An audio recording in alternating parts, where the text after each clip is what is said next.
We don't have to go deep into this, but Google's got its AI-generated search results, and it's been copping a bunch of heat for some really nonsensical results, most of which are very funny, like the suggestion that you should use glue to stick cheese to pizza, that you should eat one rock a day. And a lot of these things, can be traced back to trolls on Reddit answering questions years ago in the training data. But it sometimes feels like, well, Google can't win, right? Like they've been getting a lot of criticism for moving too slowly, for missing the boat, for being caught flat-footed on AI. And now they're rolling it more aggressively into their core search product, which is, the golden goose. And they're being criticized for moving too fast and having some rough edges. So is it a valid criticism, or is this just kind of tech media inside baseball and it really doesn't matter?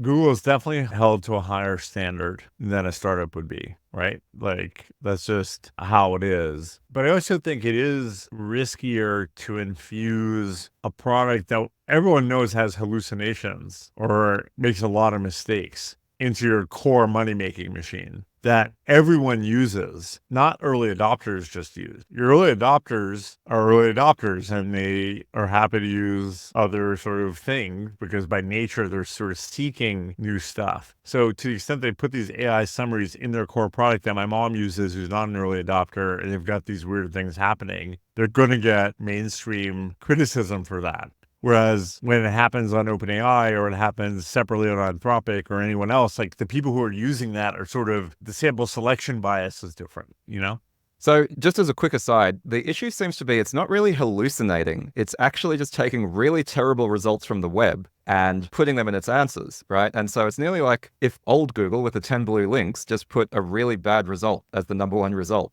But because it's a sort of AI-generated answer coming... Yeah, so then I don't know what to call that. The point is, if they're only giving one answer and it's coming straight from Google, I think the expectation is that it's always right. Whereas if you go to a shitty link, you're like, well, it's a shitty link. But Emil, I feel this is classic innovator's dilemma, right? Where Google needs to catch up, or they will have their lunch cut by folks like Perplexity and who knows, by XAI, whoever else moves into their space. But then if they try to do that, they eat into their own margins, they make their core product potentially worse for a time, and they get criticism for that. But I think they've actually been shocked into action. They've basically come to the conclusion internally that if Google search gets worse for a little while in order to make the transition to being LLM driven, then they will take their medicine and they will fix forward. That seems to be their approach. Independent of whether it was a hallucination or bad data, they're going to get criticized more because they're Google. They've been around longer, they're a brand. And the average person who shows up that site is the average person. It's not the early adopter. So their mistakes are going to be more pronounced relative to the average expectation.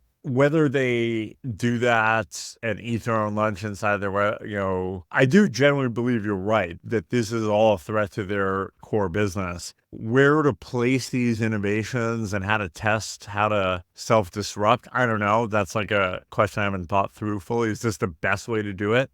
I mean, maybe. Or is it a separate app like that just like looks like OpenAI's app that's like a totally separate thing? I don't know. It's a really interesting question. But they've chosen to do it this way. And you're right. Like if I were them, I'd be trying it all. And if this doesn't work, I'd pull it down in 2 months. Or pull it back, right? Yeah, pull it back. Right. Sure. Like whatever it is, they should be in this mode and it's okay to fail. And if I was Sundar, I would tell whoever came up with this answer, I was like, it's okay to fail. Fine. Sucks that we got the Reddit bad data. Keep going. Let's get better. Let's keep going. And the only other thing I'd say is Google answers trillions of searches a day. And so even if the error rate is very low, you're going to get some shit results. And that's true for web results as well. So, I guess what's not easy to tell from these anecdotal reports of like these ridiculous answers is how prevalent is it? Is it very rare? Is it quite common? That I don't know. But like when you're doing trillions of results a day, you're always going to be able to find some funny shit in there. So I don't know. Which is why they're held to a higher standard. It's fun to take the one wrong thing and put it on Twitter and it goes around. It's not that fun to do that with OpenAI.